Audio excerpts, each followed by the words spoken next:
রংপুর নগরীতে তালাবদ্ধ একটি বাড়ি থেকে অবসরপ্রাপ্ত স্কুল শিক্ষক, তার স্ত্রী ও ছেলে মেয়ে সহ 4 জনের মরদেহ উদ্ধার করেছে পুলিশ।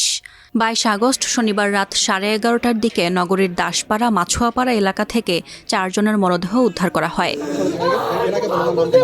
20 আগস্ট সবশেষ এই পরিবারের সঙ্গে তাদের স্বজনদের যোগাযোগ হয়েছিল। 22 আগস্ট ফোন করে আর তাদের সঙ্গে যোগাযোগ করা সম্ভব হয়নি। পরশুদিন রাতে কথা হয়েছে আমার সঙ্গে, বৃহস্পতিবার 1:30-2টার দিকে ফোনে কথা হয়েছে। আমার মেয়েরা পড়াশোনা করতেছিল, আমাকে ফোন দিছে, আমি কথা বললাম। এখন আজকে ফোন দিছি 9:45টার দিকে যে একটু কথা বলি দিদির সঙ্গে। ফোন বন্ধ, মনে করলাম এমনি চার্জ নেই। তখন আমার ভাগ্নিকে ফোন দিলাম, ভাগ্নির ফোনও বন্ধ। তখন তারপরে আবার আমার জামাইবাবুকে ফোন, দুলাভাইকে ফোন দিলাম, জেলা স্কুলের টিচার উনি, গণপতি চক্রবর্তী। দুলাভাইয়েরও ফোন বন্ধ।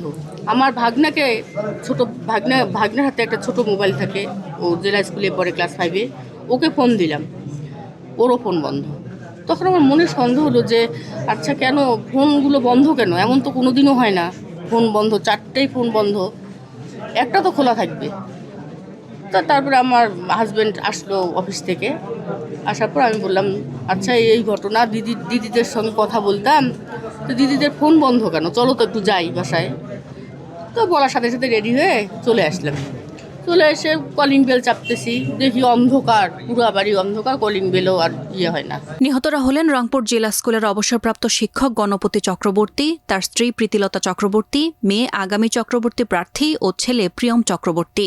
রংপুর সিআইডি পুলিশের পরিদর্শক আবু হাসান কবির ওই 4 লাশ পাওয়ার সত্যতা নিশ্চিত করেছেন। তিনি বলেন পুরো ভবনে দুর্গন্ধ ছড়িয়ে পড়েছে, ধারণা করা হচ্ছে তাদেরকেও হত্যা করেছে।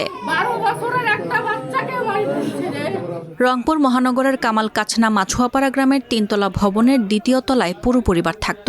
কোতোয়ালি থানার ভারপ্রাপ্ত কর্মকর্তা AKM নাজমুল কাদের বলেন, ধারণা করা হচ্ছে 2-3 দিন আগে ওই হত্যার ঘটনা ঘটেছে। রংপুর সিআইডির দায়িত্বরত কর্মকর্তা ইনচার্জ সুমিত চৌধুরী ঘটনাস্থল পরিদর্শন করে শেষে বলেন, মনে হচ্ছে 3-4 দিন আগের ঘটনা।